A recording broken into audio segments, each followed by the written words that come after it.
আজি লৈ আহিছোঁ মই সজিনাৰ এটা ধুনীয়া ৰেচিপি। আপুনি যদি এই পদ্ধতিৰে বনাই খোৱা নাই তেতিয়াহ'লে এবাৰ বনাই খাবচোন। সজিনা আৰু আলুখিনি এইদৰে কাটিলৈ মই ভালদৰে ধুই লৈছোঁ।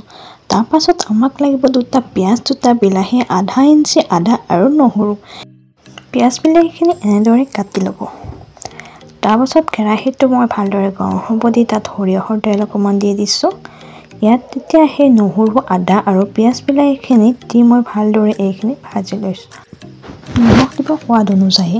এইখিনি এতিয়া ঢাকনিখন দি ভালদৰে এনেদৰে ভাজি ল'ব লাগিব। যেতিয়ালৈকে এইখিনি ভালদৰে সিজি নাযায় আৰু পিঁয়াজৰ ৰংটো ৰঙচুৱা নহয় তেতিয়ালৈকে ভালদৰে এনেদৰে ভাজি থাকিব। দেখিছে নহয় মোৰ এইখিনি ভজা হৈ গ'ল।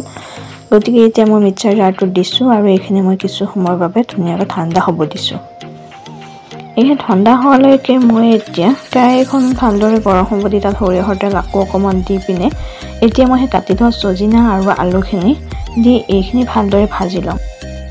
মই কম পৰিমাণে নিমখ দি ল'ম যিহেতু আগতেও মই সেইখিনিত নিমখ দি লৈছোঁ।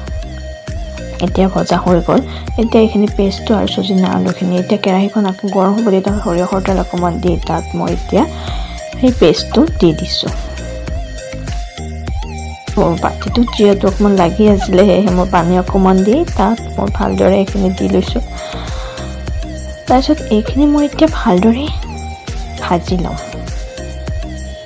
এনেদৰে ধুনীয়াকৈ ভাজি ল'ম কিছু সময় যেতিয়ালৈকে তেলটো ওলাই নাযায়।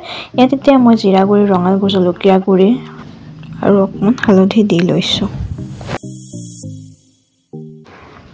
এতিয়া অকণমান মই ধনিয়া পাউডাৰ দি লৈছোঁ।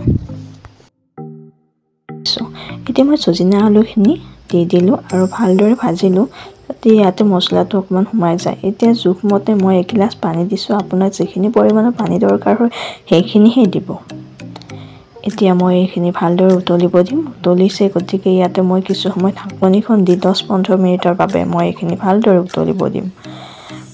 ঢাকনিখন গুচাই দেখিলোঁ এইখিনি এতিয়া অকণমান সিজিব লাগিব। সেয়েহে আকৌ এবাৰ ঢাকনিখন দি 5 মিনিটৰ বাবে মই এইখিনি ভালদৰে সিজিব দিম। এতিয়া দেখিছে এইখিনি মোৰ হৈ গৈছে। এইখিনি এতিয়া খাবৰ কাৰণে সাজু হৈ গ'ল। দেখিছে নহয় কিমান ধুনীয়া হৈছে। এনেদৰে সজিনা আলুৰ ৰেচিপিটো বনাই খাবচোন। এই ভিডিঅ'টো যদি চাই আপুনি ভাল পালে তেনেহ'লে ভিডিঅ'টো লাইক, কমেণ্ট, শ্বেয়াৰ কৰি দিব। লগতে চেনেলটো ছাবস্ক্ৰাইব কৰি দিব।